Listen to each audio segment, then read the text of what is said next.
നമസ്കാരം. അല്ലു അർജുൻ്റെ പുഷ്പ 2 1000 കോടി കഴിഞ്ഞ് 2000 കോടിയിലേക്ക് എത്തുമെന്നുള്ള പ്രതീക്ഷയിലാണ് സിനിമ അനലിസ്റ്റുകൾ.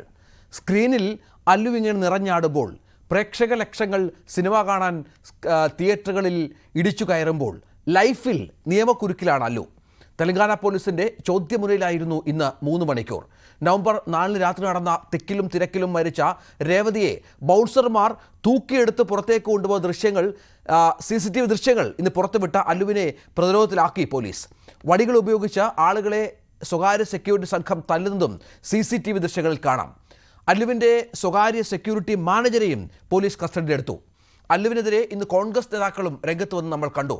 അങ്ങനെ അല്ലു അർജുനെ കുരുക്കാനായി എല്ലാ തരത്തിലും അവിടെ നിയമ സംവിധാനങ്ങളെ ഉപയോഗിക്കുകയാണ് കോൺഗ്രസ് സർക്കാർ എന്നുള്ള രീതിയിലാണ് കാര്യങ്ങൾ പുറത്തു വരുന്നത്. രാഷ്ട്രീയ കളിയുടെ ഇരയാണോ അല്ലു അർജുൻ എന്ന പ്രധാനപ്പെട്ട ചോദ്യം ഉയർന്നു വരുന്നു. അതോ ഒരു സിനിമാ താരത്തിന് എല്ലാ സ്ഥലത്തിലും പരിരക്ഷ ലഭിക്കും എന്നതിന് നേർവിപരീതമായുള്ള പ്രവൃത്തിയാണോ സർക്കാരിൻ്റെ ഭാഗത്തുനിന്നുണ്ടാകുന്നത് എന്നുള്ളതാണ്. ഏതായാലും നിയമവഴികൾ അല്ലുവിനൽപ്പം കഠിനമാണ്. അത് വളരെ പ്രധാനപ്പെട്ട പ്രശ്നമായി മാറുകയും ചെയ്യുന്നു. ഈ വിഷയമാണ് നമ്മൾ ചർച്ച ചെയ്യുന്നത്. Shri Prabhu Santhivanam, Allu Arjun fan association general secretary, ചർച്ചയുടെ ഭാഗമാകുന്നുണ്ട്. ജനപക്ഷത്തിൻ്റെ ശ്രീ ബെന്നി ഈ ചർച്ചയിൽ ചേരുന്നുണ്ട്. സിബി സത്യനുണ്ട്, മാധ്യമപ്രവർത്തനൊപ്പം ചന്ദ്രകാന്ത് വിശ്വനാഥുണ്ട്, വെബ് എഡിറ്റർ News 18 കേരളയുടെ. ഈ 4 പേരെയും ചർച്ചയിലേക്ക് സ്വാഗതം ചെയ്യുന്നു. ആദ്യം ശ്രീ ബെന്നി ജോസഫ്, നമുക്കറിയാം ഒരുപാട് നടന്മാർ അരങ്ങ് വാഴുന്ന തെലുങ്കും തമിഴും കന്നഡയും ഹിന്ദിയുമൊക്കെ ഒരുപക്ഷെ ആദ്യമായിരിക്കും ഒരു ഫാൻ അല്ലെങ്കിൽ ഒരു സിനിമാ തിയേറ്ററിൽ ഒരാൾ മരിക്കുന്നതിൻ്റെ ഭാഗമായി ഒരു നടൻ പ്രതിയാകുന്നതും കസ്റ്റഡിയിലാകുന്നതും ചോദ്യം ചെയ്യലിന് വിധേയനാകുന്നതും.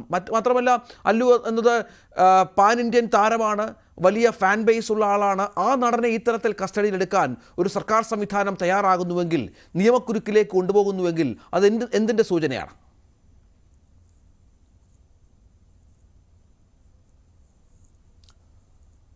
സത്യത്തിൽ ഇത്തിരി നമ്മൾ പുറകിലോട്ട് നോക്കിയാൽ എം ജി ആർ മരിച്ച സമയത്ത് ഇലക്ട്രിക് കമ്പിമേൽ പിടിച്ച് കുറേ പേര് മരിച്ചു, വിഷം കഴിച്ചു മരിച്ചു. അങ്ങനെയൊക്കെ നോക്കുമ്പോൾ ഈ സിനിമ ഇതിൻ്റെ അല്ലു അർജുൻ എന്ന പ്രൊഡ്യൂസറോ അല്ലെങ്കിൽ നടനോ എന്തായിക്കോട്ടെ, അയാളൊരു പടം റിലീസ് ചെയ്യുന്നു. അയാൾ മുൻകൂട്ടി പറഞ്ഞിട്ടുണ്ട് ഇത് ഭയങ്കര തിരക്കായിരിക്കും, ഇവിടെ ഭയങ്കര പ്രശ്നങ്ങളുണ്ടാവും. ഇതെല്ലാവർക്കും അറിയുകയും ചെയ്യാം. കാരണം പണ്ടത്തെ പോലെയല്ല, ഇന്ന് സിനിമ ഭ്രാന്തന്മാർ കൂടിക്കൊണ്ടിരിക്കുന്ന ഒരു കാലഘട്ടം. പിന്നെ ഇത് കോടികളുടെ ഇടപാടാണ് ഇവിടെ നടക്കുന്നത്. കോടികൾ, ഇപ്പം നിങ്ങൾ തന്നെ പറഞ്ഞ 1000 കോടി. ഈ 1000 കോടിയൊക്കെ സാധാരണക്കാരനെ എണ്ണി തീർക്കാൻ പറ്റൂല, പ്രത്യേകിച്ചും ക്ഷേമ പെൻഷൻ കക്കുന്ന ഈ കാലഘട്ടത്തിൽ. അല്ലു അർജുൻ എന്ന് പറഞ്ഞ നടൻ ഇതിൽ എന്ത് തെറ്റാണ് ചെയ്തത്? അതിൻ്റെ പ്രൊഡ്യൂസർ എന്ത് തെറ്റാണ് ചെയ്തത്? ഒരു നല്ല പടം അല്ലെങ്കിൽ ഒരു തിരക്കുള്ള പടം പ്രൊഡ്യൂസ് ചെയ്ത് അതിൻ്റെ ടാക്സ് സർക്കാരിന് കൊടുക്കുമല്ലേ? ഇവിടെ പോലീസിന് വീഴ്ച വന്നു ഇങ്ങനെ തിരക്കുള്ള ഒരു ഇത് വരുമ്പോൾ. അല്ലെങ്കിൽ ഇപ്പോൾ ഇവിടെ കേരളത്തിൽ ഫുട്ബോൾ കളിയുണ്ട്, ക്രിക്കറ്റ് കളി വരുന്നുണ്ട് എറണാകുളത്ത്. ഇവിടെയൊക്കെ ഒരു തിരക്കിൽപ്പെട്ട് മരിച്ചാൽ സച്ചിനെ അറസ്റ്റ് ചെയ്യുമോ? അല്ലെങ്കിൽ കേരള ബ്ലാസ്റ്റേഴ്സിന്റെ മാനേജ്മെന്റിനെ അറസ്റ്റ് ചെയ്യുമോ?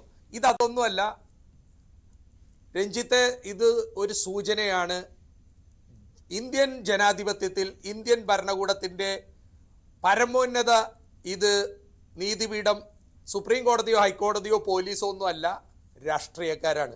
അവരെ കവച്ചു വെച്ച് ഇവിടെ ആരും പോവരുത്. ഈ കേസ് എവിടെയെങ്കിലും നിൽക്കുന്നു തോന്നുന്നുണ്ടോ? ഈ ചെറുപ്പക്കാരനെ അല്ലെങ്കിൽ ഈ നടനെ അല്ലു അർജുനെ കുറച്ച് ബുദ്ധിമുട്ടിക്കാമെന്നല്ലാതെ ഈ സിനിമക്ക് ചിലപ്പോൾ ഇതിന്റെ ഇന്നത്തെ ഒരു നെഗറ്റീവ് ആസ്പെക്ട് നോക്കുവാണെങ്കിൽ, ഇന്നത്തെ ഒരു നെഗറ്റീവ് വാർത്തക്ക് പ്രാധാന്യം ഉള്ളത് കൊണ്ട് ഈ അറസ്റ്റ് ഒക്കെ ഒരു നാടകമാണെന്ന് നാളെ എങ്ങനെ നമുക്കറിയാൻ പറ്റും? സത്യത്തിൽ ഇന്ന് ഇന്ത്യൻ ഭരണകൂടം അല്ലെങ്കിൽ ഇന്ത്യൻ പോലീസ്, പ്രത്യേകിച്ചും ഇപ്പോൾ പോലീസ് കാണിച്ചു കൂട്ടുന്ന നിയമക്കുരുക്ക് കോടതി ചെന്നാൽ എടുത്ത് ചവിറ്റുകൊട്ടയിലിടും. കാരണം അയാൾ എന്താ ചെയ്തത്? പിന്നെ മരിച്ചപ്പോൾ അയാൾ എന്താ ചെയ്തതെന്നുള്ള ചോദ്യത്തിന് പോലീസിന്റെ ഭാഗത്ത് നിന്ന് ഒരുപാട് മറുപടികളുണ്ട്. കാരണം പ്രൈവറ്റ് സെക്യൂരിറ്റിയെ ഉപയോഗിച്ച് ഈ ആരാധകർ എന്ന് പറയുന്ന ആളുകളെ അടിച്ചൊതുക്കുന്നു. ഒപ്പം ഈ മരിച്ച സ്ത്രീയെ തൂക്കിയെടുത്ത് മാറ്റുന്ന ദൃശ്യങ്ങളുണ്ട്. ഈ ഒരു ഫാൻ മരിച്ചു, ഒരു സിനിമ കാണാൻ വന്ന ഒരാൾ മരിച്ചു എന്ന് പറഞ്ഞിട്ടും സിനിമാ തിയേറ്ററിൽ കാണുന്നത് തുടർന്നുകൊണ്ടിരുന്നു. ഇദ്ദേഹം പിന്നീട് ഇന്ന് പോലീസിന്റെ ചോദ്യം ചെയ്യലിൽ പറയുന്നത് താൻ പിറ്റേ ദിവസമാണ് അറിയുന്നത് ഇങ്ങനെ ഒരാൾ ഇതിന് തിക്കിലും തിരക്കിലും വിട്ട് മരിച്ചു എന്നുള്ളത്. ഒരുപക്ഷെ ശ്രീ ബെന്നി ഇതൊരു തുടക്കമായാലോ? കാരണം ആരാധകരുണ്ട് എന്ന് കരുതി, പണക്കൊഴുപ്പുണ്ട് എന്ന് കരുതി, എല്ലാം ആകാം എന്ന് കരുതുന്ന സൂപ്പർ താരങ്ങൾക്കുള്ള ഒരു മുന്നറിയിപ്പ് കൂടി ആയാലോ? അവിടെയും നേരത്തെ പോലീസ് അവിടെ എത്തരുതെന്ന് ആവശ്യപ്പെട്ടു എന്നാണ് പറയുന്നത്. വലിയ തിരക്കുണ്ടാകും, പ്രശ്നമുണ്ടാകുമെന്ന്. പക്ഷെ അത് വകവെക്കാതെ അവിടെ വരുന്നു. ഇങ്ങനൊരു സംഗതി ഉണ്ടാക്കുമ്പോൾ അതിന് അല്ലു പൂർണ്ണമായും കുറ്റക്കാരനല്ല എന്ന് പറയാനാവില്ലല്ലോ.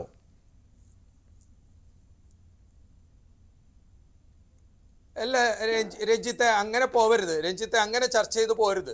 ഇവിടുത്തെ പോലീസിനെ എത്ര കോടി ഉണ്ടെങ്കിലും വിലക്ക് മേടിക്കാന്ന് പറഞ്ഞാൽ ഇവിടുത്തെ പോലീസിനെ പിരിച്ചുവിട്ടിട്ട് അല്ലു അർജുന്റെയും ഇവിടുത്തെ പ്രമുഖ നടന്മാരുടെയും കോടീശ്വരന്മാരുടെയും പ്രൈവറ്റ് ബോഡി ഗാർഡിനെ ഏൽപ്പിച്ചാൽ പോരെ? ഇപ്പോൾ പല സ്ഥലത്തും മുഖ്യമന്ത്രിക്ക് പോലും പോലീസിനെക്കാളിലും വിശ്വാസം പ്രൈവറ്റ് ബോഡി ഗാർഡിനാണ്. ഇതാണോ ഇന്ത്യൻ ജനാധിപത്യം? ഈ പോലീസിന്റെയൊക്കെ യൂണിഫോമും ഈ ശമ്പളവും പെൻഷനൊക്കെ മേടിച്ചിട്ട് അല്ലു അർജുന്റെ ഗുണ്ടകളോ ഫാനോ ഏൽപ്പിക്ക്. അല്ലു അർജുന്റെ ഫാൻ ആ ഡെഡ് ബോഡി അവിടെ നിന്ന് എടുത്തു മാറ്റുകയോ വടിയെടുത്ത് അടിച്ചിട്ടുണ്ടെങ്കിലോ ഈ പോലീസുകാരുടെ തോക്ക് ആകാശത്തേക്ക് വെടിവെക്കാനുള്ളതാണ്. കേസല്ല എടുക്കണ്ടേ? അവര് മൈക്കിൽ കൂടെ അനൗൺസ് ചെയ്യുക ഇവിടെ ഓവർ ക്രൗഡാണ്. ഞാൻ കണ്ടിരിക്കുന്ന ദുബായിലും ഷാർജയിലൊക്കെ ക്രിക്കറ്റ് കളിക്കുമ്പോൾ 2 പോലീസ് അല്ലെങ്കിൽ 3 പോലീസാണ്. കാരണം അവർ 2 പ്രാവശ്യം പറയുള്ളൂ. 3ാമത്തെ പ്രാവശ്യം മുട്ടിന്റെ കീഴെ വെടിവെച്ചിരിക്കും. ഇവിടെ അങ്ങനെയാണോ? ഒരു ക്രിക്കറ്റ് കളി വന്നാലും ഫുട്ബോൾ കളി വന്നാലും കാണികളെക്കാളും കൂടുതൽ പോലീസാണ്. കാരണം നമുക്കറിയാം, 1 പോലീസിന്റെ കയ്യിൽ ഉണ്ടയില്ല, 2 പോലീസിന് നട്ടല്ലില്ല.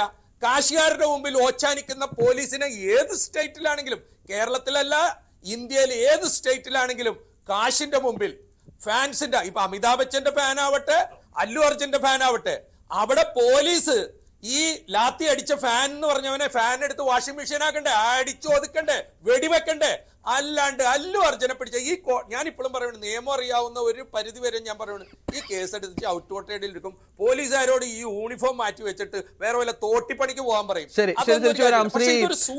സിബി സത്യൻ, നമുക്കറിയാം ഇതിന് രാഷ്ട്രീയമായ ഒരുപാട് തലങ്ങളുണ്ട് എന്ന കാര്യത്തിൽ സംശയമില്ല. കാരണം 2 പ്രധാനപ്പെട്ട കുടുംബങ്ങൾ തമ്മിലുള്ള തർക്കമുണ്ട്. തെലങ്കാന രാഷ്ട്രീയത്തിൽ കോൺഗ്രസിൻ്റെ ഭരണമാണ്. അവിടെ കോൺഗ്രസുമായുള്ള എന്താണ് ബന്ധമെന്ന് നമുക്കറിയാം. BJPയും TRSും ഒക്കെ അവിടെ വ്യക്തമായി അഭിപ്രായം പറയുകയും ഇതാ അവസാനം കോൺഗ്രസിൻ്റെ നേതാവ് ഈ സ്വിമ്മിംഗ് പൂളിൽ മൂത്രമൊഴിച്ചു അല്ലു അർജുൻ എന്ന സീന് പുഷ്പയിൽ 2 ഉണ്ട്. അത് പോലീസ് ഉദ്യോഗസ്ഥരെയും പൊതുസമൂഹത്തെയും ഒക്കെ അവമാനിക്കുന്ന സീനാണ്. അതിന് കേസെടുക്കണമെന്ന് പറഞ്ഞ് പോലീസ് സമീപിച്ച പശ്ചാത്തലമുണ്ട്. അങ്ങനെ കോൺഗ്രസിൻ്റെ നേതാക്കളും മുഖ്യമന്ത്രിയും അടക്കം ഒന്നടങ്കം അല്ലു അർജുൻ്റെ രംഗത്തുണ്ട്. ഇത് നമ്മൾ ഒരു നിസ്സാര സംഭവമായി, ഈ പറഞ്ഞതുപോലെ സ്ഥലത്ത്, സിനിമയുടെ വലിയ ക്രൗഡുള്ള സ്ഥലത്ത് ഒരാൾ മരിച്ചതിൻ്റെ ഭാഗമായി മാത്രം കണ്ടാൽ മതിയോ?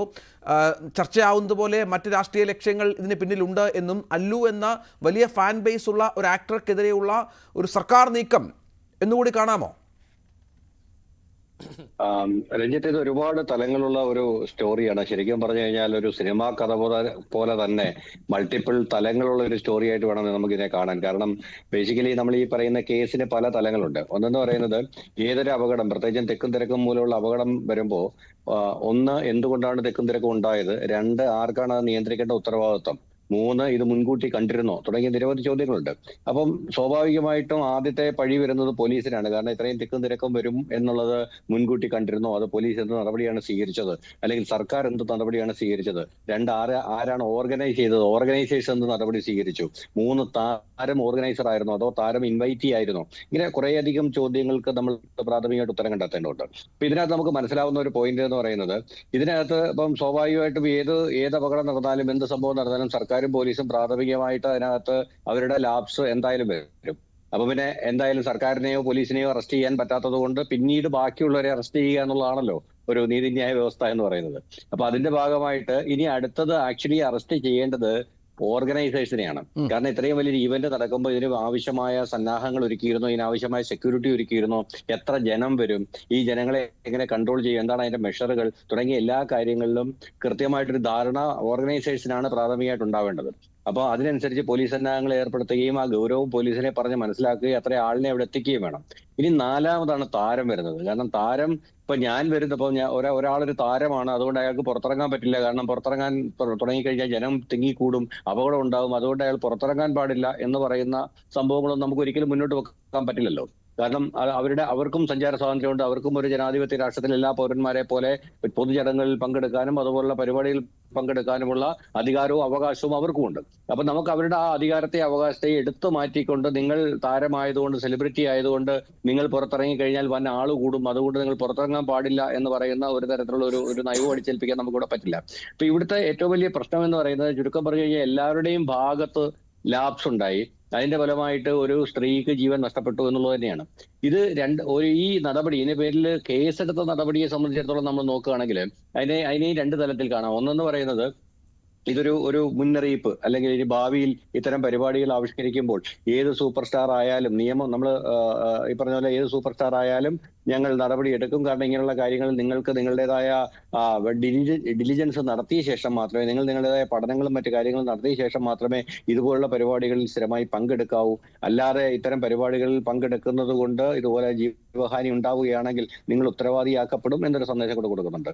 പിന്നെ രണ്ടാമത്തെ കേസ് എന്ന് പറയുന്നത്, ഇതിനകത്ത് അതിന്റെ സമയമാണ്, ടൈമിംഗ് ആണ്. കാരണം ഇത്ര എടിപിടി എന്ന് അറസ്റ്റ് ചെയ്യേണ്ടതുണ്ടോ, ഇത്ര ധൃതി പിടിച്ച് അറസ്റ്റ് ചെയ്യേണ്ടതുണ്ടോ? കാരണം അല്ലു അർജുനെ പോലുള്ളൊരു സൂപ്പർ താരം പുറത്തു വന്നതുകൊണ്ട് അവിടെ ഒരു സ്റ്റാമ്പേഡ് ഉണ്ടാവുകയും ആ സ്റ്റാമ്പേഡിൽ ഒരാൾ കൊല്ലപ്പെടുകയും ചെയ്യുമ്പോൾ അല്ലു അർജുൻ അതിനകത്ത് 100% കുറ്റക്കാരനാണോ, അറസ്റ്റ് ചെയ്യപ്പെടേണ്ട ഒരാളാണോ? ഇനി അഥവാ ആയാലും എത്ര പെട്ടെന്ന് അറസ്റ്റ് ചെയ്യണോ? കുറച്ചുകൂടെ ഒരു ഡിസ്ക്രിപ്ഷൻ കൊടുക്കാമായിരുന്നില്ലേ, കുറച്ചുകൂടെ ഒരു അവധാനത കാണിക്കാമായിരുന്നില്ലേ എന്നുള്ള ഒരുപാട് ചോദ്യങ്ങളുണ്ട്. ഒന്നെന്ന് പറയുന്നത്, നമുക്ക് ഒരു ആവേശത്തിന്റെ പുറത്ത് നിയമം എല്ലാ മനുഷ്യർക്കും ഒരുപോലെയാണ്, അതുകൊണ്ട് അത് അറസ്റ്റ് ചെയ്തത് ശരിയായ നടപടിയാണെന്ന് പറയാം. രണ്ടാമത്തെ കേസിൽ ഇത്തരം കാര്യങ്ങൾ അറസ്റ്റ് ചെയ്യുന്നതിന് മുമ്പ് ഈ പറഞ്ഞ പോലെ രാഷ്ട്രീയപരമായ അവധാനത കാണിച്ചുകൊണ്ട് അക്കാര്യത്തിൽ അറസ്റ്റ് ചെയ്യലാണോ ശരിയായ നടപടി, അല്ലെങ്കിൽ മറ്റു നടപടികൾ, അല്ലെങ്കിൽ പെട്ടെന്ന് അറസ്റ്റ് ചെയ്യേണ്ടതുണ്ടോ? കാരണം ഇത്തരം അറസ്റ്റുകൾ സാമൂഹിക രംഗത്തും സാംസ്കാരിക രംഗത്തും രാഷ്ട്രീയ രംഗത്തും സൃഷ്ടിക്കാവുന്ന അലയൊലികൾ കണക്കിലെടുത്തുകൊണ്ട് ഒരു തീരുമാനം പതുക്കെ എടുക്കണോ എന്നുള്ളതാണ്. അങ്ങനെ കുറേയധികം നൈതികവും രാഷ്ട്രീയവും സാമൂഹികവുമായ ചോദ്യങ്ങൾ ഉയർത്തുന്ന ഒരു പ്രശ്നമാണിത്. പക്ഷെ ആത്യന്തികമായിട്ട് ഒരു കാര്യം നമ്മൾ പറയണം, അതായത് രേവന്ത് റെഡ്ഡി ഭരണത്തിൽ വന്ന ശേഷം രണ്ടാമത്തെ നടപടിയാണ് ഒരു ഹൈ പ്രൊഫൈൽ സിനിമ ആക്ടർക്കെതിരെ ഉണ്ടാവുന്നത്. നേരത്തെ എനിക്ക് തോന്നുന്നു കഴിഞ്ഞ ഓഗസ്റ്റിലാണെന്ന് തോന്നുന്നു നാഗാർജുനയുടെ ഒരു വലിയ വാണിജ്യ സമുച്ചയം അവർ പൊളിച്ചു കളഞ്ഞു. എന്തോ ഒരു തടാകത്തിന്റെ തീരത്ത് അനധികൃതമായി നിർമ്മിച്ചു എന്ന് പറഞ്ഞിട്ടാണ് ഒരു വലിയ കൺവെൻഷൻ സെന്ററോ മറ്റോ അവർ പൊളിച്ചടുക്കിയത്. അതിനുശേഷം ഇത് രണ്ടാമത്തെ സംഭവമാണ്. ഈ സംഭവത്തിൽ വരുന്നതിന് മുമ്പ് രണ്ട് കാര്യങ്ങൾ. ഒന്ന്, BJP ഉന്നയിക്കുന്ന ഒരു പ്രശ്നമാണ്. അതായത് കഴിഞ്ഞ തെരഞ്ഞെടുപ്പിൽ കോൺഗ്രസിന് വേണ്ടിയിട്ട് ക്യാമ്പയിൻ ചെയ്യാൻ പറഞ്ഞിട്ട് അല്ലു അർജുൻ തയ്യാറായില്ല, അതിനുള്ള പ്രതികാര നടപടിയാണ് എന്ന് പറയുന്നുണ്ട്. അതുപോലെ തന്നെ അടുത്ത കാലത്ത് നടന്ന ഒരു വലിയ ചടങ്ങിൽ രേവന്ത് റെഡ്ഡിയുടെ പേര് അല്ലു അർജുൻ പരാമർശിക്കുമ്പോൾ മറന്നുപോയി. അത് മുഖ്യമന്ത്രിക്ക് വലിയൊരു ഇൻസൾട്ട് ഉണ്ടാക്കി എന്ന് പറയുന്നുണ്ട്. പക്ഷെ അതൊന്നും ഈ പറഞ്ഞതുപോലുള്ള ധൃതി പിടിച്ചൊരു നടപടിക്ക് ചിലപ്പം, കാരണം രേവന്ത് റെഡ്ഡിയെ പോലെ എക്സ്പീരിയൻസ് ഉള്ള ഒരു രാഷ്ട്രീയക്കാരനെ സംബന്ധിച്ചിടത്തോളം അങ്ങനെയുള്ള ഒരു നടപടിയുടെ പേരിലൊന്നും ഇത്തരം ഒരു പ്രതികാര നടപടി എടുക്കാൻ സാധ്യതയില്ല. പക്ഷെ അല്ലു അർജുന്റെ രീതിയിൽ, അല്ലു അർജുൻ ഈ കോൺഗ്രസിന് വേണ്ടിയിട്ട് പ്രചരണത്തിന് ഇറങ്ങിയില്ലെങ്കിൽ പോലും ആന്ധ്രയില് YSR കോൺഗ്രസിന്റെ ഒരു സ്ഥാനാർത്ഥിക്ക്, തന്റെ സുഹൃത്തായ ഒരു സ്ഥാനാർത്ഥിക്ക് വേണ്ടിയിട്ട് പ്രചരണത്തിന് ഇറങ്ങിയിരുന്നു. അവിടെ ഈ പറഞ്ഞതുപോലെ വലിയൊരു ജനാരവം ഉണ്ടാവുകയും അവിടെ ഒരു ഇലക്ഷൻ കേസ് അദ്ദേഹത്തിനെതിരെ നിലവിൽ വരികയും ചെയ്തിട്ടുണ്ടായിരുന്നു.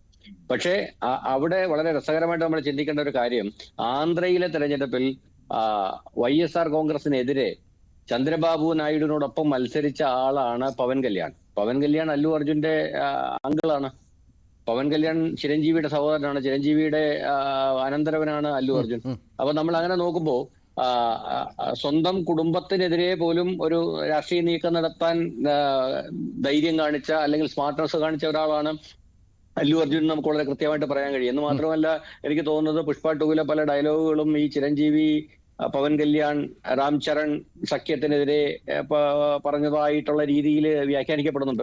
അപ്പൊ അത്തരത്തിലുള്ള ഒരു രാഷ്ട്രീയ കൊള്ളിളക്കം ഒരു സൈഡിൽ അങ്ങനെ ആ തരത്തിലും ചർച്ചയാവുന്നുണ്ട്. ചന്ദ്രകാന്ത് ഇവിടെ നമുക്കറിയാം, നമ്മൾ കേരളത്തിൽ ഇതിന് ഏതാണ്ട് സമാനമായ ഒരു സംഭവമുണ്ട്. അതായത് ദിലീപ് അറസ്റ്റിലാകുന്നു. ദിലീപ് അറസ്റ്റിലായപ്പോൾ അത് ഈ പറഞ്ഞതുപോലെ കേരളത്തിൽ അങ്ങനെ ഒരുപാട് സംഭവിക്കാത്ത ഒരു കാര്യമാണ്. വളരെ പെട്ടെന്ന് തന്നെ ചോദ്യം ചെയ്യാനെന്ന് വിളിക്കുന്നു, അറസ്റ്റ് ചെയ്യുന്നു. ദിലീപ് 82 ദിവസത്തോളം ജയിലിൽ കിടക്കുന്ന പശ്ചാത്തലം ഉണ്ടാകുന്നു. അന്ന് ഈ പല ആളുകളും ഇതിനെ വ്യാഖ്യാനിച്ചത് ഭരണപക്ഷത്തിന് ഞങ്ങളിപ്പോൾ സൂപ്പർ സ്റ്റാരത്തെ അറസ്റ്റ് ചെയ്തു, ഞങ്ങൾക്കതൊരു വടിയുമില്ല, കുറ്റം ചെയ്തവർ ആരായാലും അവർ ശിക്ഷിക്കപ്പെടും എന്ന് വളരെ കൃത്യമായി ബോധ്യപ്പെടുത്തുക ജനത്തെ എന്നൊരു ലക്ഷ്യം കൂടി ഉണ്ട് എന്നുള്ളതാണ്.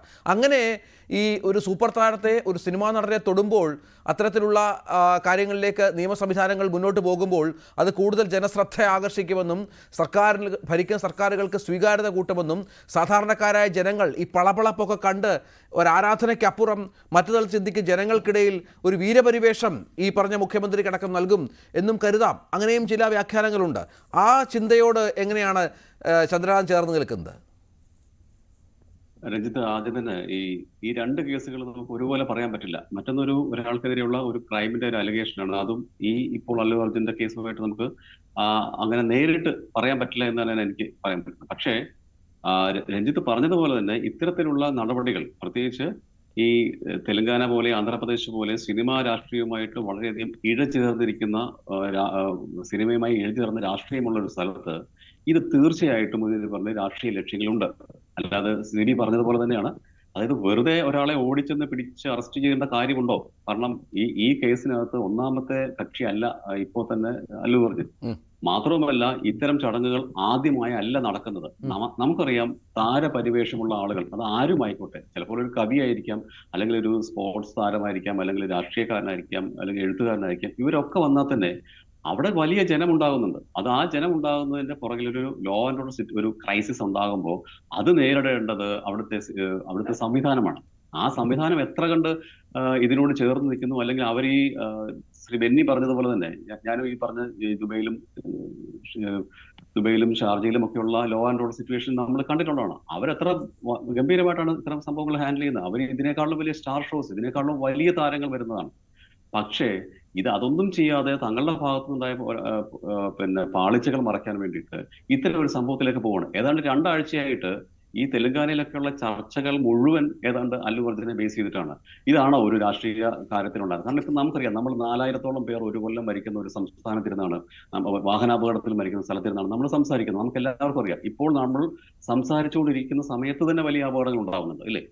ഇതൊക്കെ ഈ പറയുന്ന സംഭവങ്ങൾക്കെല്ലാം ഈ നമ്മുടെ സംവിധാനത്തിന്റെ പുറത്ത്, അല്ലെങ്കിൽ ഒരു വാഹനം ഒരാൾക്ക് ഓടിക്കാൻ കൊടുക്കുന്നു എന്നൊക്കെ പറഞ്ഞ് നമ്മൾ ഓരോ ന്യായങ്ങൾ കണ്ടെത്തുകയാണ്. കാരണം സിബി പറഞ്ഞ പോലെ തന്നെ നമുക്ക് സംവിധാനത്തിനെ അറസ്റ്റ് ചെയ്യാൻ പറ്റില്ല, സ്റ്റേറ്റിനെയോ അല്ലെങ്കിൽ അതിനെ ബന്ധപ്പെട്ട ആൾക്കാരെ അറസ്റ്റ് ചെയ്യാൻ പറ്റില്ല. അടുത്ത ആൾക്കാരിലേക്ക് നമ്മൾ കടക്കുകയാണ്.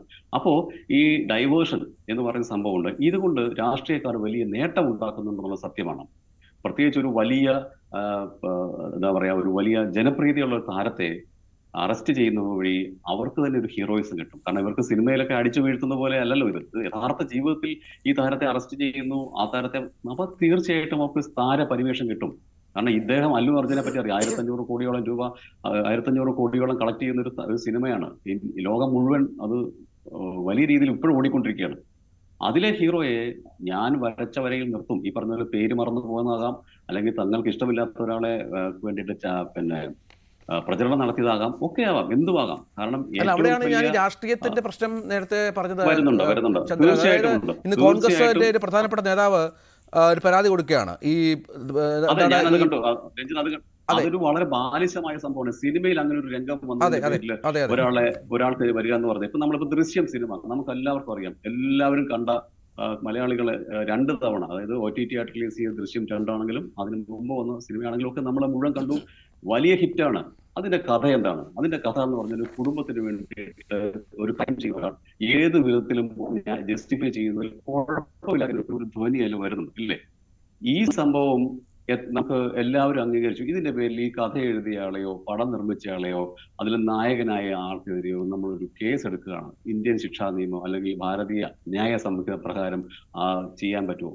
അത് അവരുടെ ഇപ്പം ഈ ബാലിശമായ കാര്യങ്ങളിലേക്ക് പോകുന്നതുകൊണ്ട് തന്നെ ഇതിന്റെ പുറകിൽ വേറൊന്നും ഉണ്ടെന്ന് ചിന്തിക്കേണ്ടി വരും. അല്ലാതെ ഒരു യഥാർത്ഥത്തിലൊരു കേസ്, ഇപ്പം ഉറങ്ങിക്കിടക്കുന്നവരുടെ മേലേക്ക് വാഹനം ഓടിച്ചു കയറ്റുന്ന ഒരു നടൻ, അല്ലെങ്കിൽ മയക്കുമരുന്ന് കൈവശം വെക്കുന്ന നടൻ, അല്ലെങ്കിൽ വേറൊരാളെ എന്തെങ്കിലും തരത്തിലുള്ള കൊട്ടേഷൻ കൊടുക്കുന്ന നടൻ, അല്ലെങ്കിൽ ഒരു സെക്ഷൽ നടത്തുന്ന നടൻ, അതുപോലെ അല്ലല്ലോ ഈ കേസിലെ. ഇത് എല്ലാവരും നടത്തുന്ന ഒരു പ്രൊമോഷന്റെ ഭാഗമായി വരുന്നു. അവിടെ ഒരു അൺടുവേർഡ് ഇൻസിഡന്റ് ഉണ്ടാകുന്നു. അതിനെ തുടർന്നുണ്ടാകുന്ന രാഷ്ട്രീയപരമ എന്ന് നമുക്ക് സംശയിക്കാവുന്ന ഒത്തിരി കാര്യങ്ങൾ അതിന്റെ പുറകിലുണ്ട് എന്ന് തന്നെയാണ്. തീർച്ചയായും പ്രഭു ശാന്തിവരമുണ്ട്, അല്ലു അർജുൻ ഫാൻസിന്റെ ജനറൽ സെക്രട്ടറി അദ്ദേഹം. ശ്രീ പ്രഭു, നിങ്ങൾ വെള്ളിത്തിരയിൽ മിന്നിമറയുന്ന, നിങ്ങൾ വലിയ ആരാധനയോടെ നോക്കിക്കാണുന്ന താരം. പലപ്പോഴും കേരളത്തിലൊക്കെ വന്ന് അദ്ദേഹം തൻ്റെ ആരാധകരെ കണ്ടിട്ടുണ്ട്. അദ്ദേഹം ഇപ്പോൾ അനുഭവിക്കുന്നത് സ്ക്രീനിൽ നിറഞ്ഞു നിൽക്കുമ്പോഴും കോടികൾ കളക്ഷൻ വാങ്ങുമ്പോഴും സിനിമ കാണാൻ ആളുകൾ ഇടിച്ചു കയറുമ്പോഴും ഇപ്പോൾ ജീവിതത്തിൽ ലൈഫിൽ വലിയൊരു നിയമക്കുരുക്കിലാണ്.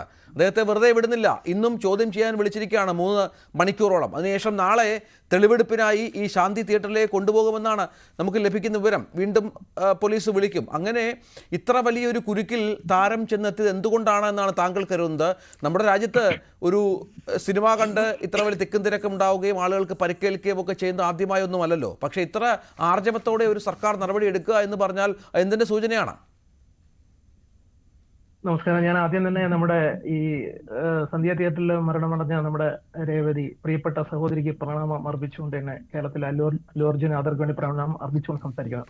ഇവിടെ എനിക്ക് മുമ്പ് സംസാരിച്ചവരൊക്കെ തന്നെ വ്യക്തമായി അവര് പറഞ്ഞു കഴിഞ്ഞു. കാരണം അവര് സംസാരത്തിൽ പോയി നമുക്ക് മനസ്സിലാക്കിയാൽ നമുക്കറിയാം ഇതൊരു വ്യക്തമായ രാഷ്ട്രീയ ലക്ഷ്യമോ ഇല്ലെങ്കിൽ അതിനപ്പുറത്തേക്ക് മറ്റ് സിനിമാ ലോബികളുടെ ഒരു ലക്ഷ്യമോ ഇതിന് പിന്നിലുണ്ട് എന്നുള്ളത് വ്യക്തമാണ്. ഇന്ത്യയിൽ ഇത് ആദ്യമായിട്ടല്ല. കഴിഞ്ഞ 10 വർഷത്തിനിടയിൽ നമ്മുടെ ഇന്ത്യയിൽ ഏതെല്ലാം രീതിയിൽ എന്തെല്ലാം മരണങ്ങൾ സംഭവിച്ചിരിക്കുന്നു. ഇതിനേക്കാൾ വിവാദമായ ഒരുപാട് മരണങ്ങൾ സംഭവിച്ചിരിക്കുന്നു. ആ വിഷയങ്ങൾക്ക് ഒന്നുമില്ലാത്തൊരു പ്രത്യേകത ഈ നടനുമായി ബന്ധപ്പെട്ട് എങ്ങനെ വന്നു? 12ാമത് പ്രതി ചേർക്കപ്പെട്ട ഒരു നടൻ താൻ സിനിമയുടെ പ്രൊമോഷന് വേണ്ടി തിയേറ്ററിൽ വരുമെന്ന് നേരത്തെ നിശ്ചയിക്കുന്നു. അതനുസരിച്ച് തിയേറ്ററിലെ ഉടമ 2 ദിവസം മുമ്പേ പോലീസിന് ഇങ്ങനെ അല്ലു അർജുൻ വരുന്നുണ്ടെന്നും പ്രൊമോഷൻ വരുന്നുണ്ടെന്നും പിന്നെ സെക്യൂരിറ്റി വേണമെന്ന് നിർദ്ദേശം കൊടുക്കുന്നു. ഇത്രയും ഹൈപ്പായിട്ട് വരുന്ന ഒരു സിനിമ തന്റെ തൊട്ട് മുമ്പ് ഇറങ്ങിയ പുഷ്പ 1 സൂപ്പർ ഹിറ്റായിട്ട് ആവുന്നു, ദേശീയ അവാർഡ് കിട്ടുന്നു. 2ാമത്തെ സിനിമ അതിനേക്കാൾ ഹൈപ്പായി വരുന്നു. അത്രമാത്രം ആരാധകർ അവിടെ തടിച്ചുകൂടും എന്ന് മനസ്സിലാക്കി അതിനനുസരിച്ചുള്ള പോലീസ് സംവിധാനം ഒരുക്കേണ്ട സ്ഥാനത്ത് ഇവിടെ യാതൊരു തരത്തിലുള്ള പോലീസ് സംവിധാനം ഇല്ലാതെ അവിടെ തിരക്കുമുണ്ടായി. ആ മരണത്തെ ന്യായീകരിക്കല്ല, നിയമത്തിന് മുമ്പിൽ എല്ലാവരും തുല്യരാണ്. അതിനെ ഞാൻ അങ്ങറ്റം അതിനെ വിഷമം രേഖപ്പെടുത്തുകയാണ്. പക്ഷേ ഈ സംവിധാനങ്ങളൊക്കെ നിൽക്കെ തന്നെ അതിന് വേണ്ടത്ര സുരക്ഷിതം ഒരുക്കാതെ അങ്ങനെ ഒരു സംഭവം അവിടെ ഉണ്ടാകുന്നു. ആ സംഭവത്തിന്റെ പേരിൽ കഴിഞ്ഞ കുറെ ദിവസങ്ങളായി സമൂഹ മാധ്യമങ്ങളിൽ ഒരു നടനെ അങ്ങേയറ്റം ഹറാസ് ചെയ്തുകൊണ്ടിരിക്കുകയാണ്. അപ്പം ഇതിനു മുമ്പേ ഷാറൂഖ് ഖാൻ ഉൾപ്പെടെയുള്ള നടന്മാർ അതിനു മുമ്പേ ഉള്ള പല മറ്റു ജാതിയുടെ പേരിൽ, വർഗത്തിന്റെ പേരിൽ, നിറത്തിന്റെ പേരിൽ ഉൾപ്പെടെ ഈ ഇന്ത്യയിൽ പല സ്ഥലങ്ങളിലും ഇത്തരത്തിലുള്ള സംഭവങ്ങൾ നടക്കുന്നത് അതിനൊന്നും കൊടുക്കാത്തൊരു പ്രാധാന്യം ഇത്ര ഹൈപ്പായിട്ട് ചുരുങ്ങിയ സമയങ്ങളിൽ ഇത്ര ഹൈപ്പായിട്ട് വരുന്ന ഒരു നടന്റെ ഭാവിയെ ഉൾപ്പെടെ താളം തെറ്റിക്കുന്ന രീതിയിൽ ഇല്ലെങ്കിൽ മാനസികമായി സംഘർഷം ഉണ്ടാക്കുന്ന രീതിയിൽ ഈ ഒരു ആരോപണം ഉന്നയിക്കണമെങ്കിൽ അതിന്റെ മുന്നിൽ വ്യക്തമായ ലക്ഷ്യമുണ്ടാവാം. അത് ഒരുപക്ഷെ രാഷ്ട്രീയമോ ഇല്ലെങ്കിൽ അതിനപ്പുറത്ത് മറ്റുള്ള സിനിമാ ലോബികളോ എന്നുള്ള കാര്യം ഗൗരവമായി തന്നെ കാണേണ്ടത്. കാരണം അദ്ദേഹം ഒരു പാൻ ഇന്ത്യൻ താരമായി കഴിഞ്ഞു. നിലവിൽ 1600 കോടി വരുമാനം വന്നു കഴിഞ്ഞു. അപ്പോൾ അതിൽ ബുദ്ധിമുട്ടുന്നവർ അടുത്ത സമൂഹത്തിൽ അടുത്ത സമയത്ത് അദ്ദേഹത്തിന്റെ വളർച്ച ബുദ്ധിമുട്ടുണ്ടാകും എന്ന് ചിന്തിക്കുന്ന ആൾക്കാർ തന്നെയാണ് ഇതിന്റെ പിന്നിലെന്ന് ഞാൻ മനസ്സിലാക്കും. തീർച്ചയായും അത്തരത്തിലാണ് ചർച്ചകൾ. ഏതായാലും അല്ലു അർജുൻ്റെ അറസ്റ്റ് അതിനുശേഷം ഇന്നത്തെ ചോദ്യം ചെയ്യൽ ഇതടക്കമുള്ള കാര്യങ്ങൾ ഈ മേഖലയിൽ ഉണ്ടാക്കുന്ന ചർച്ചകൾ അത് ചെറുതല്ല. അത് പല തലത്തിൽ മുന്നോട്ട് പോകുന്നുണ്ട്. ആ വിഷയത്തിലേക്ക് വരാൻ വളരെ പെട്ടെന്ന് പ്രധാനപ്പെട്ട അതിഥികളിലേക്കും ഇടവേളയ്ക്ക് ശേഷം.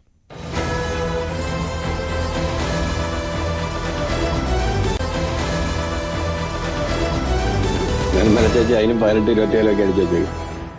ശ്രീ ബെന്നി, ഇവിടെ അല്ലു അർജുന് പുഷ്പ 1 നമുക്കറിയാം പുഷ്പയുടെ ആദ്യ ഭാഗത്ത് കിട്ടിയ ഒരു ദേശീയ അവാർഡുണ്ട്. അതിന് പോലും ഇപ്പോൾ കോൺഗ്രസ് അടക്കമുള്ള കോൺഗ്രസിൻ്റെ പ്രധാന നേതാക്കൾ രംഗത്ത് വരികയാണ്. ഒരു ക്രിമിനലായി അല്ലെങ്കിൽ ചന്ദന കള്ളക്കടത്തുകാരന് എങ്ങനെ അവാർഡ് കിട്ടും? അത് മറ്റു വളരെ പ്രധാനപ്പെട്ട അതായത് ജനപക്ഷ കാര്യങ്ങൾ പറയുന്ന സിനിമകൾക്കൊന്നും അവാർഡ് ലഭിക്കുന്നില്ലല്ലോ. ഇത് സ്വാധീനമുള്ള അവാർഡാണ്, സ്വാധീനത്തോടുകൂടി നേടിയ അവാർഡാണ്. അങ്ങനെ അല്ലു അർജുൻ ഏതൊക്കെ മേഖലകളിൽ നേട്ടങ്ങൾ ഉണ്ടാക്കിയോ ആ മേഖലകളെയൊക്കെ അധിക്ഷേപിച്ചുകൊണ്ട് ഏറ്റവും ഒടുവിൽ കൂടുതൽ കേസുകൾ പോലീസ് നൽകിക്കൊണ്ട് കോൺഗ്രസിൻ്റെ അറ്റാക്കാണ് അദ്ദേഹത്തിന് നടക്കുന്നത് എന്നുള്ളത് വളരെ പ്രധാനമാണല്ലോ.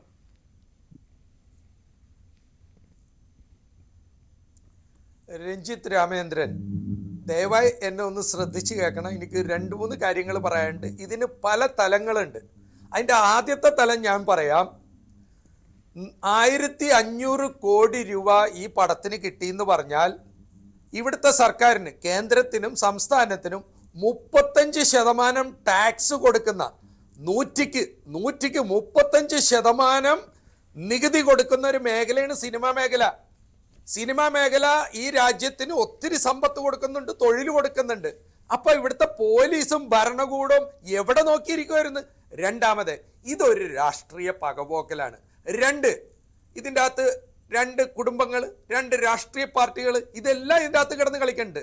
എന്നെ ഒന്ന് ശ്രദ്ധിച്ച് കേൾക്കേണ്ടത് ജനങ്ങൾ, ഇന്ത്യൻ ജനാധിപത്യം, എനിക്കിപ്പോൾ 65 വയസ്സായി, എൻ്റെ പ്രായത്തിൽ എനിക്ക് പറയാൻ പറ്റുന്നത് ഇന്ത്യൻ ജനാധിപത്യത്തിന്റെ ഗതികേടാണ് നമ്മളിപ്പോൾ കാണുന്നത്. കാശിനു വേണ്ടിയും സ്ഥാനത്തിനു വേണ്ടിയും എന്തും കാണിക്കുന്ന ഈ കാലഘട്ടത്തിൽ നമ്മുടെ ഈ ചർച്ച ആദ്യം മനസ്സിലാക്കേണ്ടത്, ദിവസവും 5-6 ഷോക്കിംഗ് ന്യൂസ്, 5-6 ബ്രേക്കിംഗ് ന്യൂസ്. ഇന്ന് നിങ്ങളിപ്പോ പറയുമ്പോൾ ഒരു പാവം വയോധികയുടെ പട്ടി കടിച്ചിട്ട് ചത്തിരിക്കുന്നു. ഈ സത്യത്തിൽ ഭരണകൂടവും സർക്കാരൊക്കെ ജനങ്ങളോട് നല്ല കടപ്പാടുള്ള ഭരണമാണെന്ന് കാണിക്കണമെങ്കിൽ ആദ്യം ചെയ്യേണ്ടത് അഴിമതി കുറയ്ക്കുക. ഇത്തരം ചെറിയ ചെറിയ കാര്യങ്ങൾ, കോപ്പറേറ്റീവ് ബാങ്കിന്റെ കൊള്ള, പെൻഷൻ കാശ് കട്ടിട്ട് 12% പലിശക്കടച്ചാൽ, ഞാൻ കേരളവും കൂടി കൂട്ടിയാ പറയണായിട്ട്, അല്ലാണ്ട് ഇതിപ്പോ ഒരു മൊത്തത്തില്. പിന്നെ ഞാൻ പലപ്പോഴും ഇപ്പൊ കണ്ടേക്കുന്ന ഒരു കാര്യം, ഒരു 10-23 സിനിമ ഞങ്ങളും എടുത്തൊരു ഫാമിലിയാണ്. ഞങ്ങളുടെയൊക്കെ സമയത്ത് സിനിമാ നടന്മാർക്ക് പ്രത്യേക കസേര, പ്രത്യേക മൂത്രമൊഴിക്കല്, പ്രത്യേകം പ്ലേറ്റ് ഒന്നും ഉണ്ടായില്ല. ഇവിടെ ഇപ്പൊ നമ്മ ചില വലിയ വലിയ സൂപ്പർ മാർക്കറ്റിലൊക്കെ പോകുമ്പോൾ ഒരു നടൻ ഇങ്ങോട്ട് വരുമ്പോൾ ഇവർക്ക് ഒരു 10-12 ബോഡി ഗാർഡ് ഉണ്ട്, ഇങ്ങനെ തട്ടി നീക്കിയിട്ടാണ്. ഞാൻ പലപ്പോഴും പറഞ്ഞിട്ടുണ്ട്, ഞാൻ ഈ സൂപ്പർ മാർക്കറ്റിൽ വന്നിരിക്കണു, എന്നെ തട്ടി ബൗൺസേഴ്സ്, അത് കള്ളുഷാപ്പില് ബാറിൽ നിൽക്കണവന്റെ പേര് ബൗൺസേഴ്സ് എന്നാണ്. ഇതൊക്കെ ആരാണ് അനുവദിച്ചു കൊടുക്കുന്നത്? ഇതാരാണ് ഇത് അനുവദിച്ചു കൊടുക്കുന്നത്? ഇന്ത്യൻ സ്വാതന്ത്ര്യത്തിൽ ഞാൻ ശരിയാണ്, ഒരു VIP വരുമ്പോൾ നമുക്ക് കുറച്ച് മാറ്റങ്ങളൊക്കെ വേണം, അത് ഒരു മര്യാദയുടെ ഭാഗമാണ്. പക്ഷെ അതെ ഇത് പിടിച്ചു പറിച്ചുകൊണ്ട് ഞാൻ വലിയവനാണ്. ഇന്നിപ്പോ ഇവിടെ കുറെ ചോട്ടാ സിനിമാ നടിയുണ്ട്, പല ഭാഗങ്ങൾ കാണിച്ചുകൊണ്ട് അവരെ കൊണ്ടുവരുമ്പോൾ ഒരു 5-6 മസിൽ മാൻമാര് ഇങ്ങനെ കൈയൊക്കെ പിടിച്ചു കൊണ്ടുവന്ന വിചാരിക്കും ഇതിനെ ആൾക്കാരെ പിടിച്ച് തിന്നോന്ന് വിചാരിക്കും. നമ്മൾ ഏത് കാലഘട്ടത്തിലാണ് ജീവിക്കണം? ഇന്ത്യൻ ജനാധിപത്യത്തിന്റെ ഗതികേടാണ്. നമ്മുടെ ഭരണകൂടം വെറുതെ ഷോ കാണിക്കാൻ വേണ്ടിയാണ്. ഈ ദിലീപിന്റെ കാര്യമാണെങ്കിലും എന്തായാലും നമ്മ കോടതി പോയി. ഞാൻ ഒരു കാര്യവും കൂടി പറഞ്ഞിട്ട് അവസാനിപ്പിക്കാം. ഈ ഒരു കാര്യം നിങ്ങൾ ശ്രദ്ധിച്ചോ, ഞാനിപ്പോ കേരള ഹൈക്കോടതിയുടെ ജഡ്ജിയുടെ മുമ്പിൽ ചെന്നിട്ട് പറയുവാണ്, ഞാൻ ഒരാളെ കൊന്നിട്ട് വന്നിരിക്കുന്നു, ഇത് കൊന്ന കത്തി, ഞാൻ ഒരാളെ കൊന്നു, എന്നെ ശിക്ഷിക്കൂ എന്ന് പറഞ്ഞാൽ ഇന്ത്യൻ നിയമം വെച്ചിട്ട് അയാളെ ശിക്ഷിക്കാൻ പറ്റില്ലെന്നേ. കാരണം അയാള് വല്ലോർക്കും വേണ്ടി കൊന്നതാണോ? ഈ ആള് മാനസിക രോഗിയാണോ? ഇയാൾ എന്തെങ്കിലും മയക്കുമരുന്നിന് അടിമപ്പെട്ടിട്ടോ അല്ലെ ഭീഷണിയുടെ പേരിലാണോ വന്നോ? അപ്പൊ ഒരാള് സ്വന്തമായിട്ട് ജഡ്ജിയുടെ മുമ്പിൽ വന്ന് ഞാൻ കൊന്നു എന്ന് പറഞ്ഞാൽ ശിക്ഷിക്കാൻ പറ്റാത്ത നിയമമുള്ള ഒരു നാട്ടിൽ ഈ കാണിക്കണതൊക്കെ വെറും പേക്കൂത്തല്ലേ. ഇതിന് ഞാൻ മനസ്സിലാക്കിയത് സിനിമക്ക് കുറച്ചും കൂടി പ്രൊമോഷൻ കിട്ടും. അല്ലു അർജുന്റെ 1500 കോടി രൂപ വേറെ വല്ല കാര്യത്തിന് ചെലവാക്കേണ്ടത് കുറെ വക്കീലും തിന്നും, കുറെ ഈ രാഷ്ട്രീയക്കാർക്ക് കുറെ കിക്ക് ബാക്കുകളുണ്ട്. ഇതിനൊക്കെ മാമാപ്പണി ചെയ്തിട്ട് നക്കി തിന്നുന്ന കുറച്ച് വെറും തറകളായ കുറച്ച് രാഷ്ട്രീയക്കാരുണ്ട്. 2 സ്ഥലത്തുനിന്നും ആടിനെ കൊണ്ട് കൂട്ടിയിടിപ്പിച്ചിട്ട് ചെന്നായ ചോര കുടിക്കണ പോലെ. ഇതൊക്കെ അല്ലാണ്ട് എഴുതി വെച്ചോ, ഈ കേസ് എവിടെ എത്തൂല. പക്ഷെ ആ പാവത്തിനെ ദ്രോഹിക്കണില്ല, ഇട്ട് ദ്രോഹിക്കണം. അപ്പൊ കുറച്ച് പേര്, പ്രശസ്തി, ഈ രാജ്യത്തെ മുഖ്യമന്ത്രി ഇങ്ങനെയാണ്, ഇവിടുത്തെ ലോ ഇങ്ങനെ. ഇവിടുത്തെ ലോ വെറും പിണ്ടാക്കാണ് സത്യം പറഞ്ഞ. ഇപ്പൊ എനിക്ക് വളരെ പുച്ഛം തോന്നുന്ന ഒരു നിയമമാണ് ഇപ്പൊ കാണുന്നത്. പെൻഷൻ കാശ് കെട്ട 12% പലിശയോടുകൂടി തിരിച്ചടിച്ചാൽ മതി. മോഹൻലാൽ എവിടെയോ പണ്ടൊരു പാട്ട് പാടാൻ 25 ലക്ഷം രൂപ കേരള സർക്കാരിൽ നിന്ന് മേടിച്ചിട്ട് അത് പാടിയതല്ല, കാസറ്റ് ഇട്ടായിട്ട് പൈസ തിരിച്ചു കൊടുത്ത്. എനിക്ക് തോന്നണം നാളെ ഞാനും രഞ്ജിത്തൊക്കെ കേരള KSRTC ബസ് സ്റ്റാൻഡിൽ നിൽക്കുമ്പോൾ പേഴ്സ് കട്ടോണ്ട് പോയിട്ട് തിരിച്ചു വന്നിട്ട് പറയണ്, ഇന്നാ ഇത് പിടിച്ചോന്ന് പറഞ്ഞാൽ അവനെ വിടുവോ? ഒരു മാല പൊട്ടിച്ചോണ്ട് വന്നിട്ട് പറയണ്, അയ്യോ ഇത് സ്വർണ്ണമാണെന്ന് വിചാരിച്ചാൽ ഞാൻ പൊട്ടിച്ചത്, ഇത് പറക്കാട്ട് ജ്വല്ലറിയുടെ 2 ഗ്രാമിന്റെ സ്വർണ്ണമാണ്, അതുകൊണ്ട് ഇനി ഇയാൾക്കെതിരെ കേസെടുക്കോ, ഈ കള്ളനെ പറ്റിച്ചു എന്ന് പറഞ്ഞു. ഈ പോക്ക് പോവുകയാണെങ്കിൽ മാല പൊട്ടിച്ചവനെതിരെ ഈ സർക്കാർ കേസെടുക്കും. സിബി, ഇവിടെ നമുക്ക് നേരത്തെ പ്രഭു പറഞ്ഞതുപോലെ ഇത് ഇപ്പോൾ കേവലം രാഷ്ട്രീയ പ്രശ്നം മാത്രമായി കോൺഗ്രസിന് ഈ അല്ലുവിനോടുള്ള വൈരാഗ്യം മാത്രമായി മാറുന്നതിനപ്പുറം ചില 2 കുടുംബങ്ങൾ തമ്മിലുള്ള വലിയ സമ്പന്നമായ സ്വാധീനമുള്ള 2 പ്രധാനപ്പെട്ട കുടുംബങ്ങൾ, സിനിമയിൽ ജോലി ചെയ്യുന്നവരുടെ കുടുംബങ്ങൾ തമ്മിലുള്ള മത്സരം. നമുക്കറിയാം, അല്ലു അർജുൻ അടുത്ത കാലത്തായി വളരെ പെട്ടെന്ന് ഉയർന്നു വന്ന ഒരു സൂപ്പർ താരമാണ്. അദ്ദേഹത്തിൻ്റെ സിനിമകളൊക്കെ അടുത്ത കാലത്തായി വലിയ വലിയ പാൻ ഇന്ത്യ സിനിമകളായി മാറുന്നു. 1000 കോടി കടന്നുള്ള കളക്ഷൻ വരുന്നു. അങ്ങനെ സംഭവിക്കാതിരിക്കുന്ന, അല്ലെങ്കിൽ ഇനിയും സിനിമകൾ റിലീസാവാനുള്ള, ഇത്തരം വലിയ വലിയ സിനിമകൾ റിലീസാവാനുള്ള താരങ്ങളൊക്കെ അവിടെ ഉണ്ട്. ഈ സിനിമാ ഇൻഡസ്ട്രിയുടെ പ്രത്യേകത എന്ന് പറഞ്ഞാൽ ഒരാളെ ഇല്ലാതാക്കാൻ ഏത് തരത്തിലുള്ള കളികളും കളിക്കും. അവിടെ വേറെ മൂല്യങ്ങൾക്കൊന്നും വലിയ അർത്ഥമൊന്നുമില്ലല്ലോ. അങ്ങനെയുള്ള സ്വാധീനങ്ങളും ഈ അല്ലു അർജുൻ്റെ ഇപ്പോഴത്തെ ഒരു ജീവിതത്തിലെ ഒരു പ്രതിസന്ധിക്കുള്ള കാരണമായി കാണാമോ?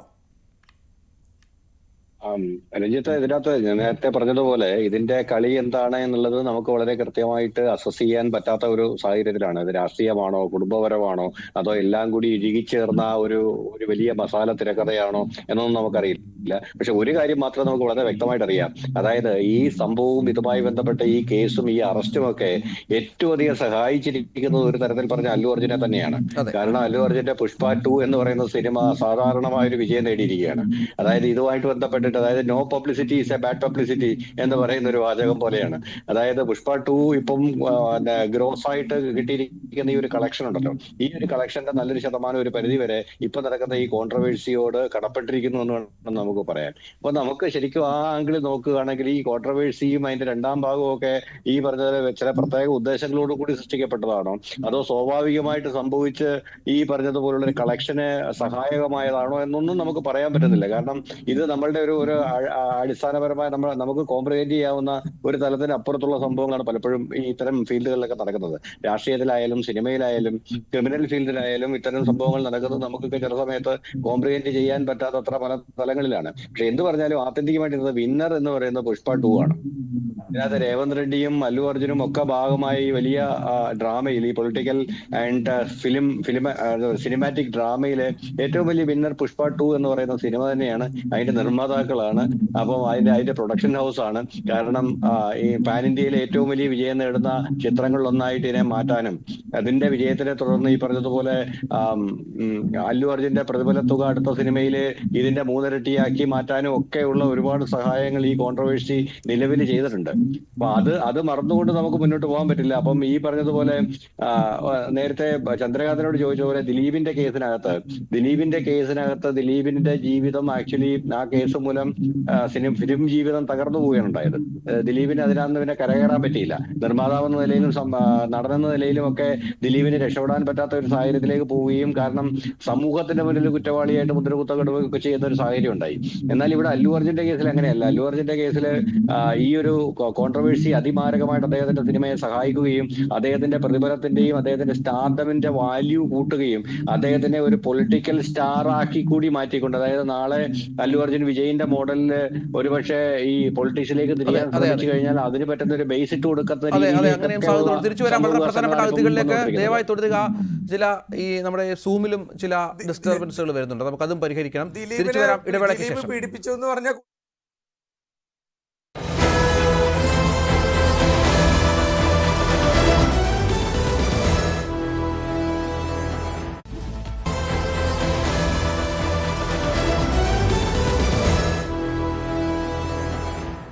ചന്ദ്രകാന്ത്, ഏതായാലും അല്ലുവിനെ ഇനിയും ചോദ്യം ചെയ്യും.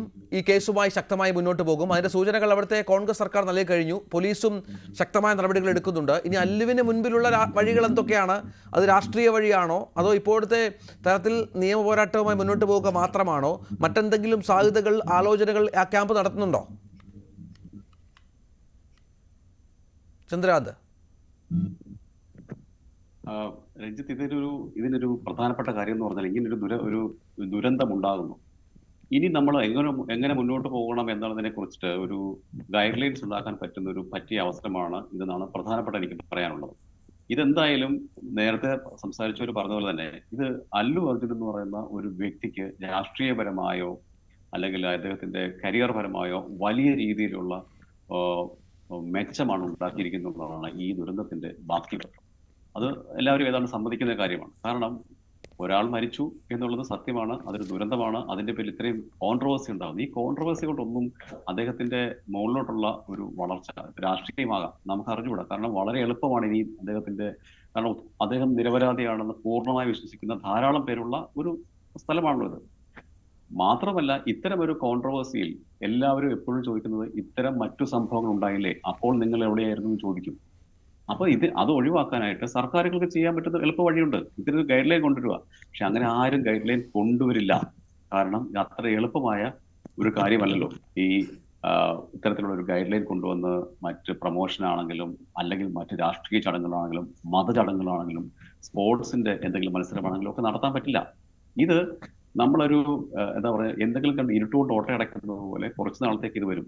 നമ്മളിപ്പോൾ 2 ആഴ്ചയായിട്ട് ഇത് നിൽക്കുന്നത്, ഇന്നിപ്പോൾ അദ്ദേഹത്തെ ചോദ്യം ചെയ്യുന്നു, നാളെ ഒരുപക്ഷെ സന്ധ്യ തിയേറ്ററിലേക്ക് കൊണ്ട് തെളിവെടുക്കുമ്പോൾ നമ്മൾ വീണ്ടും പറയും. പക്ഷേ ഇതിനൊന്നും ഒരു എന്താ പറയാ, ഒരു ജെന്യുവൻ ആയിട്ടുള്ള ഒരു തീരുമാനങ്ങളിലേക്ക് ഇത് നയിക്കുന്നില്ല. അല്ല, അങ്ങനെ ആരും ശിക്ഷിക്കപ്പെട്ടതായും കേട്ടിട്ടില്ല. നിയമത്തിന്റെ എന്ത് വ്യവസ്ഥ വെച്ചാണ്? ശിക്ഷിക്കപ്പെടാൻ പറ്റില്ല. അതെ, ഒരു നടൻ, ഈ ഒരു പ്രൊമോഷനിൽ പങ്കെടുത്തൊരു നടൻ, അയാൾ കാരണമാണ് മരണം സംഭവിച്ചത്. നേരത്തെ അതിന് ഒരുപാട് കാരണങ്ങൾ പറയുകയുണ്ടായി. നേരത്തെ ശ്രീ ബെന്നി ജോസഫ് ഒക്കെ പറഞ്ഞ പോലെ ബ്ലാസ്റ്റേഴ്സിന്റെ കളി നടക്കുമ്പോൾ ആരെങ്കിലും ഒക്കെ ചവിട്ടേറ്റ് മരിക്കോ അങ്ങനെ എന്തെങ്കിലും സംഭവങ്ങൾ ഉണ്ടായാൽ ബ്ലാസ്റ്റേഴ്സിനെതിരെ കേസെടുക്കാൻ പറ്റുമോ? അതല്ല, ഇപ്പൊ നമുക്ക് കുറച്ചു മുമ്പേ പറഞ്ഞത് തന്നെ, ഇത് വേറൊരു കേസ് ഉണ്ടായിരുന്നു അല്ലു തന്നെ, അത് കോടതി ഡിസ്മിസ് ചെയ്തു. അതിൽ അവിടെ ഈ തിക്കും തിരക്കുമാണ് ഉണ്ടായത്. അദ്ദേഹം ഒരു വലിയ താരമാകുമ്പോൾ അവിടെ തിക്കും തിരക്കുണ്ടോ? അദ്ദേഹത്തിന് പുറത്തിറങ്ങി നടക്കാൻ പറ്റില്ല എന്ന് പറഞ്ഞത് നടക്കുന്ന കാര്യം. ഒരു നവംബറിലെ മറ്റാണ് കോടതി ആ കേസ് ഡിസ്മിസ് ചെയ്തത്. ഈ ഇലക്ഷനുമായിട്ട് ബന്ധപ്പെട്ട ഈ പറയുന്ന അദ്ദേഹത്തിന്റെ സുഹൃത്തിന് വേണ്ടിയിട്ട് പ്രചരണത്തിനല്ല പോയത്, അദ്ദേഹം അതിലൂടെ പോയി എന്ന് മാത്രമേ ഉള്ളൂ. അപ്പൊ ഇത് അതിനുശേഷമാണ് രണ്ടാമത്തെ വരുന്ന കേസാണ്, അതിലൊരു ദുരന്തം ഉണ്ടാകുന്നു. ഇതിലെന്താണ് അതിന്റെ ശരിക്കുള്ള റീസൺ? ഇതൊരു പ്രൊമോഷണൽ സംഭവമാണോ, അതോ പകപോക്കലാണോ, അതോ മറ്റേതെങ്കിലും തരത്തിലുള്ള ലോഞ്ച് ആണോ? അത് നമുക്ക് അറിഞ്ഞൂടാ. നമ്മൾ ഈ കഥ അറിയാതെ ആട്ടം കാണുന്നത് പോലെയാണ് നമുക്ക് പലപ്പോഴും തോന്നുന്നത്. മാത്രവുമല്ല, ഒരു കാര്യം വളരെ വ്യക്തമാണ്, എന്തോ പ്രധാനപ്പെട്ട സംഭവം ഇതിനിടയിൽ തെലങ്കാനയിലും ആന്ധ്രാപ്രദേശിലും മറഞ്ഞു പോയിക്കൊണ്ടിരിക്കുന്നുണ്ട്. എന്തോ ചർച്ച ചെയ്യാനുള്ള വിഷയങ്ങൾ ഒക്കെയും മറച്ചു വെച്ചുകൊണ്ടാണ് ഇത് പോകുന്നത് എന്നുള്ളത് വളരെ വാസ്തവമാണ്. അത് പലതുമാകാം. ചില നിസ്സാര സംഭവം നമുക്ക് തോന്നാവാം, ചിലപ്പോൾ ഒരുപക്ഷെ അതിനിടയിൽ പോകുന്ന വലിയ പല കേസുകളും ഉണ്ടാവാം, നമുക്കറിയില്ല. ഇതിൽ മനസ്സിലാവുന്ന ഒരു കാര്യം എന്ന് പറഞ്ഞാൽ, നാളെ ഇദ്ദേഹത്തെ പോയിട്ട് ഇദ്ദേഹത്തിനെതിരായിട്ട് എന്ത് തരത്തിലുള്ള നടപടി എടുക്കാൻ പറ്റും, കോടതികൾ ഇതിനെ എങ്ങനെ കാണും എന്നുള്ളത് നമുക്കറിയാം. നമുക്കറിയാം നമുക്കറിയാം, ഉത്സവത്തിനിടയിൽ ആനയടഞ്ഞ് ആളുകൾ മരിച്ച സംഭവങ്ങളിൽ നമുക്ക് ആരെയാണ് പ്രതിയാക്കാൻ പറ്റുന്നത്? ഇവിടത്തെ നമുക്കറിയാം, ഇവിടെ വെടിക്കെട്ട് അപകടത്തിൽ ആൾക്കാരെ 100 പേര് മരിച്ച് വെടിക്കെട്ട് അപകടം ഇരിക്കുകയാണ്. അവിടെ എങ്ങനെയാണ് അവിടെ ശരിക്കുമുള്ള ഒരു വയലേഷൻ നടന്നിട്ടുള്ളത് അടുത്ത് പോലും ആരെയും ശിക്ഷിക്കാൻ പറ്റാത്ത തരത്തിലേക്ക് കാര്യങ്ങൾ പോകുന്ന ഒരു സ്ഥലത്ത് ഇതുപോലെ ഒരു താരത്തിന് അദ്ദേഹത്തിന്റെ നേരിട്ടുള്ള ഒരു ഇതിലല്ലോ മരിക്കുന്നത്. അപ്പൊ ഇത് അറിഞ്ഞുകൊണ്ട് തന്നെയാണല്ലോ ഈ പ്രധാനപ്പെട്ട ആളുകൾ, പോലീസ് അടക്കം ഈ വിഷയത്തിൽ ഇടപെടുകയും ഇദ്ദേഹത്തെ അറസ്റ്റ് ചെയ്യുകയും ഒരു ദിവസം രാത്രി മുഴുവൻ പോലീസ് സ്റ്റേഷനിൽ ഇരുത്തുകയും പിറ്റേ ദിവസം ജാമ്യം ലഭിച്ചപ്പോൾ പറഞ്ഞ പോലെ അതിന്റെ ഓർഡർ വന്നപ്പോൾ പുറത്തുവിടുകയും ഇന്നിപ്പോൾ 3 മണിക്കൂർ ചോദ്യം ചെയ്യുകയും നാളെ തെളിവെടുക്കാനൊക്കെ പോവുകയും ചെയ്യുന്നു. അപ്പോൾ താങ്കൾ പറഞ്ഞതുപോലെ, ചന്ദ്രാന്ത് പറഞ്ഞതുപോലെ, ഒരുപാട് ഒരു ഹൈപ്പ് ഉണ്ടാക്കുക, ഇങ്ങനൊരു കേസുണ്ട്, ആ സംസ്ഥാനത്തെ ശ്രദ്ധയിൽ കൊണ്ടുവരിക, മറ്റു പല വിഷയങ്ങളും മറയ്ക്കാൻ ശ്രമിക്കുക, അങ്ങനെ ഒരുപാട് ലക്ഷ്യങ്ങളുണ്ടാവാം. രഞ്ജിത്ത്, ജെനുവിൻ ആയിട്ടുള്ള കേസാണെങ്കിൽ സിനിമാ തിയേറ്ററിൽ സിനിമയിലുള്ള ഒരു സീനിന്റെ പേരിലൊക്കെ ഒരാൾ പരാതി പറയുക, അത് കേസാക്കാൻ പോകുക. രഞ്ജിത്ത് മുമ്പ് സൂചിപ്പിച്ചത് തന്നെ, ഞാനത് പറയാനിരുന്നതാണ്. അങ്ങനെ വരുമ്പോഴാണ് നമുക്ക് ഈ കേസിന്റെ ജെനുവിനിറ്റിക്കുള്ള സംശയം ഉണ്ടാകുന്നത്. കാരണം ഒരു സിനിമയിൽ ഒരു സീനിൽ ഒരാൾ അങ്ങനെ ചെയ്തു. ഇപ്പൊ പണ്ടത്തെ കീചകവധത്തെ പോലെ കഥകളിക്കകത്ത് ഒരു നടനെ കൊന്നു കഴിഞ്ഞതിന് ശേഷം അദ്ദേഹത്തിന്റെ കുടൽമാല വലിച്ച് പുറത്തിടുന്ന ഒരു സീൻ, ഏതെങ്കിലും സീൻ വരുമ്പോ ആ നടനെതിരായിട്ട് കേസ് കൊടുക്കുന്ന രീതിയിലേക്ക് നമ്മൾ പോകുമോ? നമ്മൾ പോകത്തില്ല. കാരണം ഇതൊക്കെ അത് കലാപരമായിട്ട് നടക്കുന്ന സംഭവം എന്നറിയാം. അപ്പം അല്ലെങ്കിൽ ഒരു ആർട്ടിസ്റ്റിക് സംഭവത്തിൽ നടക്കുന്നു, അതിനൊരു സ്വാതന്ത്ര്യം കൊടുക്കുന്നു. അതിനുശേഷമുള്ളത് സംസ്ഥാന സർക്കാരോ കേന്ദ്ര സർക്കാരോ ആരാണെന്നുള്ളത് നിയമം ഉണ്ടാക്കി അതിന്റെ ചെയ്യുകയാണ് വേണ്ടത്. അല്ലാതെ ഇത്തരത്തിലുള്ള ഫ്ലിംസി ആയിട്ടുള്ള കാര്യങ്ങളിൽ നമ്മുടെ വളരെ പ്രധാനപ്പെട്ട സമയത്തെ കൊണ്ടുപോകുന്നതിന്റെ പുറകിൽ എന്തോ ഹിഡൻ അജണ്ട ഉണ്ട് എന്നുള്ളതാണ് എനിക്ക് തോന്നുന്നത്. ശ്രീ പ്രഭു, താങ്കൾ പറഞ്ഞതുപോലെ ഇത് ആവർത്തിക്കപ്പെടരുത്, ഇത്തരം സംഭവങ്ങൾ. കാരണം നമുക്കറിയാം, അല്ലു ഒക്കെ വരുമ്പോൾ ആളുകൾ കൂടുന്നതിൻ്റെ പ്രശ്നങ്ങൾ അറിയാം. അതിന് ഒരു ചന്ദ്രാന്ത് പറഞ്ഞത് പ്രധാനമായ ഒരു ഗൈഡ് ലൈൻ വേണം. അതിനോട് യോജിക്കുന്നുണ്ട്. അത് വളരെ പ്രധാനപ്പെട്ട കാര്യമാണല്ലോ. കാരണം ഇത്തരം സംഭവങ്ങൾ ഇനിയും ഉണ്ടാവാം, ഇനിയും വലിയ വലിയ വമ്പൻ സിനിമകൾ വരാം, വലിയ ഹൈപ്പുള്ള പടങ്ങൾ വരാം, ഇത് കാണാനായി ഫാൻസ് ഇടിച്ചു കയറാം. ഇത്തരം സംഭവങ്ങൾക്ക് ഇനിയും സാധ്യതകളുണ്ട്. അപ്പോൾ അതിനൊക്കെ ഒരു ഗൈഡ് ലൈൻ വേണം. കുറച്ചുകൂടി അവധാനത ഇത്തരം ആളുകൾ കാണിക്കുകയും വേണം, സൂപ്പർ താരങ്ങളെന്ന് പറയുന്നവർ. അത് തീർച്ചയായിട്ടും അത് നമ്മുടെ ഇതിന്റെ പിന്നിൽ വ്യക്തമായ ലോബികളുണ്ട് എന്ന് പറയുന്നതിന് 1-2 കാര്യങ്ങളാണ്. ഇവിടെ എനിക്ക് തൊട്ടു മുമ്പ് പറഞ്ഞ ചന്ദ്ര സാർ പറഞ്ഞതുപോലെ, അതായത് ഒരു സിനിമയിലെ ഒരു രംഗത്തിന്റെ പേരിൽ കേസെടുക്കാം, അത് സ്വിമ്മിംഗ് പൂളിൽ മൂത്രമൊഴിച്ചു പോലീസ് സമൂഹത്തിന് നാണക്കേടുണ്ടായി, പോലീസ് സേനയ്ക്ക് നാണക്കേടുണ്ടായി എന്ന് പറഞ്ഞ് പുതിയൊരു വിവാദം ഉണ്ടാക്കുക. അപ്പൊ ഇത്തരത്തിലുള്ള ഓരോ മനഃപൂർവ്വം ഉണ്ടാക്കുന്ന വിവാദങ്ങളാണ് എന്നുള്ളതിന് ഒരു സംശയം ആ കാര്യത്തിൽ വേണ്ട. ഈ അപകടത്തിൽപ്പെട്ട ആ കുഞ്ഞിന് വേണ്ടി ഒരു നാട് മുഴുവൻ പ്രാർത്ഥിക്കുമ്പോൾ ചെറിയൊരു സാങ്കേതിക പ്രശ്നമുണ്ട്. താങ്കളിലേക്ക് വരാം, താങ്കൾക്ക് അവസരമുണ്ടാകും. ബെന്നി, ഇവിടെ ഈ പറഞ്ഞൊരു കാര്യമുണ്ട്. ഇന്ന് പറഞ്ഞതുപോലെ ഇത്തരം സംഭവങ്ങളുടെ ആവർത്തനം ഇനി ഉണ്ടാകാൻ പാടില്ല. അതിന് ഗൈഡ് ലൈൻ വേണം. അത് വളരെ പ്രധാനപ്പെട്ട ഒരു പോയിന്റാണ്. അത് എങ്ങനെ അതിനെ കുറച്ചുകൂടി ശ്രദ്ധിക്കേണ്ടതും ആവർത്തിക്കാതിരിക്കാനുള്ള ശ്രമം നടത്തേണ്ടതും സൂപ്പർ താരങ്ങളാണ്. അവരെ കാണാൻ ആളുകൾ ഇടിച്ചു കയറും. നാളെ ഇപ്പോൾ മോഹൻലാലിൻ്റെ സിനിമ ബറോസ് റിലീസ് ആവുന്നുണ്ട്. അങ്ങനെ ഇനി ഒരുപാട് മോഹൻലാലിൻ്റെ വളരെ പ്രധാനപ്പെട്ട പടമായ പൃഥ്വിരാജ് സംവിധാനം ചെയ്ത സിനിമ വരാനിരിക്കുന്നു. അങ്ങനെ ഒരുപാട് കാര്യങ്ങൾ സംഭവിക്കാം. അത് നമ്മുടെ സാധാരണ ജനങ്ങളുടെ ശാന്തിക്കും സമാധാനത്തിനും സ്വൈര ജീവിതത്തിനും ഒന്നും പ്രശ്നമുണ്ടാക്കാത്ത തരത്തിൽ വേണം എന്ന കാര്യത്തിൽ സംശയമില്ലല്ലോ. അതായത് ഈ രജനീകാന്തിൻ്റെ, മോഹൻലാലിൻ്റെ, അല്ലു അർജുൻ്റെ, അമിതാഭ് ബച്ചൻ്റെ പുതിയ പടങ്ങൾ, വിജയ്, ഇവരുടെയൊക്കെ പുതിയ പടം റിലീസാവുമ്പോൾ നമ്മളിപ്പോൾ ശബരിമലയിൽ ചെയ്തതൊക്കെ പോലെ തന്നെ ആദ്യത്തെ ഒരാഴ്ച ഓൺലൈൻ ടിക്കറ്റ് ഉള്ളവരെയുള്ള അതിൻ്റെ 1 കിലോമീറ്റർ ഇപ്പുറം വെച്ച് അല്ലെങ്കിൽ ഒരു 100 മീറ്റർ അപ്പുറം വെച്ച് പോലീസിനെ നിയന്ത്രിക്കാമല്ലോ. പിന്നെ ഒരു നിയമവും കൂടിയുണ്ട്. ഇത്തരം വലിയ സിനിമകൾ കോടികൾ കൊയ്യുമ്പോൾ അവർക്ക് ഈ പ്രൈവറ്റ് ബൗൺസേഴ്സ് അല്ലെ ബോഡി ഗാർഡ് അല്ലെങ്കിൽ പോലീസിനെയൊക്കെ ഇവിടെ ഹയർ ചെയ്യും. ഇപ്പൊ നമുക്ക് കല്യാണത്തിന് വരെയും ഒരു CA വാടക എടുക്കാം കേരളത്തിലാണെങ്കിൽ. ഇത്ര രൂപ എടുത്താൽ എൻ്റെ വീട്ടിലെ കല്യാണത്തിന് എൻ്റെ റോഡ് അല്ലെ എൻ്റെ പ്രൊട്ടക്ഷൻ പോലീസ് ഇത്ര രൂപ കെട്ടിവെച്ചാൽ മതി. അത് പിന്നെ പോലീസിന്റെ അസോസിയേഷനൊക്കെ എടുത്ത് വിട്ട് കളഞ്ഞ്. അല്ലെങ്കിൽ ഒന്ന് ആലോചിച്ച് നോക്കിയാൽ, ഞാൻ പള്ളിയിൽ പോകുമ്പോൾ CA വിളിച്ചിട്ട് 4500 രൂപ ബാന്ന് പറഞ്ഞ് പിന്നെ 4500 രൂപ കൊടുക്കണോണ്ട് മാർക്കറ്റിൽ പോകുമ്പോൾ ചിലപ്പോൾ CA എൻ്റെ സഞ്ചി പിടിക്കേണ്ടി വരും. ഇതൊക്കെ ശരിക്കും വളരെ ചെറിയ കാര്യങ്ങളാണ്. ഇന്ത്യ പോലത്തെ ഒരു മഹാരാജ്യത്ത് ഈ ചർച്ച ഇംഗ്ലീഷിലാണ് നാട്ടുകാർ കേട്ടിട്ടുണ്ടെങ്കിൽ, അതായത് ഇന്റർനാഷണൽ ലെവലിൽ ഫിലിം ഇൻഡസ്ട്രിയും ജനങ്ങളും ഇത് കേട്ടാൽ ചിരിച്ചിരിച്ച് ചാവും. കാരണം ഇത് കൺട്രോൾ ചെയ്യാൻ ഇഷ്ടംമാരെ വകുപ്പുകളുണ്ട്. പോലീസിനും കളക്ടർക്കും ഒക്കെ പല നിയമങ്ങൾ വളരെ സിമ്പിളായിട്ട്. ആദ്യത്തെ ഇപ്പൊ വിജയുടെ സിനിമയായാലും അല്ലു അർജുന്റെ സിനിമയായാലും രജനീകാന്തിന്റെ, അതായത് നമുക്കറിയാം ഈ സിനിമ വന്നാൽ ആദ്യത്തെ ഇന്ന ദിവസം പൊട്ടപ്പടമാണെങ്കിലും ശരി ചില ഹൈപ്പും ചില പരസ്യം വെച്ചിട്ടും ഒക്കെ. ഈ പുഷ്പ 2 വന്ന ദിവസം ആദ്യത്തെ ദിവസം കണ്ടു കഴിഞ്ഞ് പലരും എന്നെ വിളിച്ചു പറഞ്ഞവരുണ്ട്, ഓ അത് പൊളിയാണ്, അത് കൊള്ളൂല എന്നൊക്കെ പറയാം. അപ്പൊ ഇതിനു വേണ്ടി കൊച്ചു കുഞ്ഞുങ്ങളുമായിട്ട് വരുന്ന സിനിമാ പ്രാന്തന്മാരെന്നാണല്ലോ പറയണത്. ഈ ഫാൻ ശരിക്കും വട്ട് കേസ്. ഒരു 6 മാസമായ കുഞ്ഞുമായിട്ട് ഞാൻ രജനീകാന്തിന്റെ ഒരു പടത്തിന് സ്ത്രീ വന്നിട്ട് ഞാൻ ചോദിച്ചു, നിങ്ങൾ ഇതെന്താ? അപ്പൊ അവർ പറഞ്ഞു, രജനീകാന്ത് ഭയങ്കരമാണ്, ഈ കൊച്ചിനെ മറുതി പിടിച്ചേക്കോണ്. അപ്പൊ അങ്ങനെയുള്ള സമയത്ത് ഈ പോലീസുകാർക്ക് കണ്ണു മൂക്കൂലേ? പോലീസുകാർക്ക് അപ്പൊ ഒരു നിയമം എടുത്തൂടെ? അപ്പൊ ഒരു പുതിയ സിനിമ ഇന്ന തിയേറ്റർ റിലീസ് ചെയ്യുമ്പോൾ ഒരു 100 മീറ്റർ അപ്പുറത്ത് വെച്ചിട്ട് ഓൺലൈനിൽ നിന്റെ കയ്യിൽ ടിക്കറ്റ് ഉണ്ടോ, നിന്റെ ഫോണിൽ കാണിക്കാൻ പറ്റുമോ, പല വിധത്തിൽ നിയന്ത്രിക്കാൻ സാധിക്കും. ഇതൊക്കെ എന്ന് പറഞ്ഞാൽ നേരത്തെ നമ്മുടെ ചന്ദ്രകാന്ത് പറഞ്ഞ പോലെ, സിബി സത്യം പറഞ്ഞ പോലെ, നമ്മുടെ ഈ ഗ്രൂപ്പിലെ ഒരു ഗുണം എന്ന് വെച്ചാൽ ഇപ്പൊ ആങ്കർ അടക്കം നമ്മളെല്ലാം ഒറ്റ വിഷയത്തിലെ വന്നേക്കണം. ഇതെന്താണെന്ന് നമുക്ക് മനസ്സിലായിട്ടില്ല. ഏതായാലും സിനിമയ്ക്ക് ഇത് ഗുണം ചെയ്തിട്ടുണ്ട്. അല്ലു അർജുൻ ചിലപ്പോൾ ഇതോടുകൂടി രാഷ്ട്രീയത്തിൽ വരും, വിജയ് വന്ന പോലെ. പിന്നെ രാഷ്ട്രീയക്കാർ സിനിമക്കാരെ പേടിച്ചിരിക്കുകയാണ്. കാരണം ഇപ്പോഴത്തെ രാഷ്ട്രീയക്കാരുടെ കയ്യിലിരിപ്പ് കൊണ്ട് ജനം ഇതുങ്ങളെയൊക്കെ വെറുത്തിരിക്കണതുകൊണ്ട് വിജയും മമ്മൂട്ടിയും സുരേഷ് ഗോപിയും ഇനി പറ്റുമെങ്കിൽ ഇതുപോലത്തെ സിനിമാ നടന്മാരായിരിക്കും ഇനി നമ്മുടെ മുഖ്യമന്ത്രിയും പ്രധാനമന്ത്രിയൊക്കെ ആവാൻ പോണം. കാരണം ജനം മടുത്തു ഇവരേക്ക. അപ്പൊ വിജയ് ഇപ്പോൾ ഒരു പാർട്ടി കൊണ്ടുവന്നപ്പോൾ നിങ്ങൾക്ക് മനസ്സിലായോ? അതേ സ്ഥാനത്ത് കോൺഗ്രസും കമ്മ്യൂണിസ്റ്റും ഇന്നൊരു പാർട്ടിനെ വിളിക്കണമെങ്കിൽ ഇത്ര കള്ള്, ഇത്ര വണ്ടി, ഇത്ര പിരിവ്, കണ്ട കടക്കാരൻ്റെ ഒക്കെ മേടിക്കും. ഞങ്ങൾക്ക് സംസ്ഥാന സമ്മേളനമാണ്, ഇത്ര തന്നില്ലെങ്കിൽ അവന്റെ ട്രൗസർ ഊരും. അങ്ങനെ മൊത്തത്തിൽ പിടിച്ചു പറിക്കണ ഈ കാലഘട്ടത്തിൽ അല്ലു അർജുനും വിജയും ഒക്കെ രാഷ്ട്രീയത്തിൽ വന്ന നമ്മുടെ പിടിച്ചു പറിക്കൂല.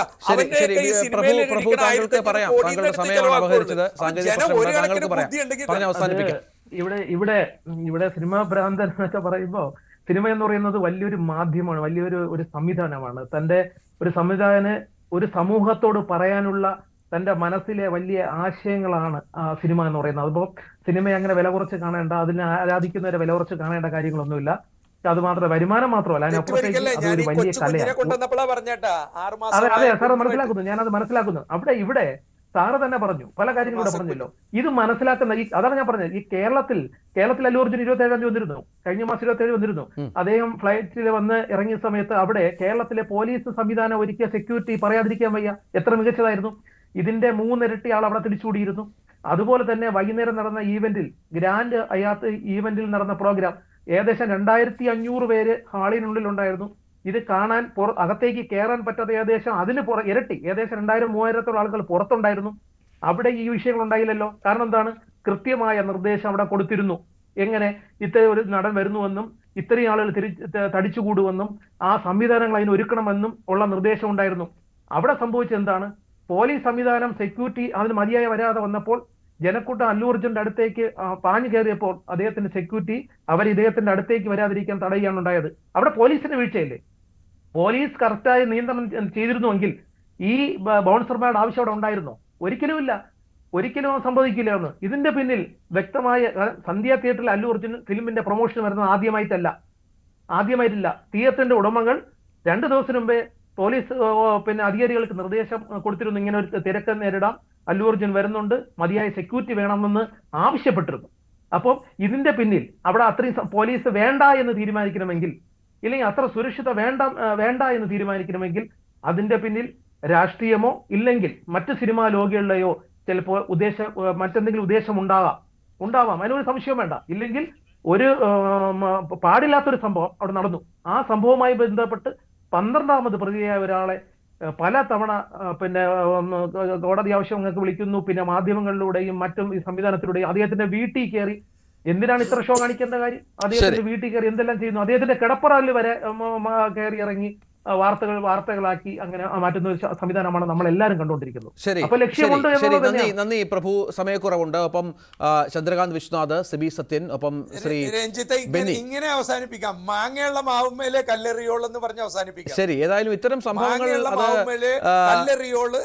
തീർച്ചയായും ഇത്തരം സംഭവങ്ങൾ ആവർത്തിച്ചുകൂടാ, അത് അപലപിക്കേണ്ടതാണ്. അതിനുള്ള അവബോധവും അതിനുള്ള ജാഗ്രതയും ഒക്കെ സൂപ്പർ താരങ്ങളും കാണിക്കണം. തങ്ങളെ ഇഷ്ടപ്പെടുന്നവർ, തങ്ങളെ സ്നേഹിക്കുന്നവരാണ് ഈ സിനിമകൾ കാണാൻ വേണ്ടി ഇടിച്ചു കയറുന്നത്. അവരോടുള്ള മാന്യതയും അവരോടുള്ള കരുതലും അവരുടെ ഭാഗത്തുനിന്നുണ്ടാകണം എന്നുകൂടി കൂട്ടിച്ചേർക്കുന്നു. ചർച്ച പൂർണ്ണമാകുന്നു. നമസ്കാരം.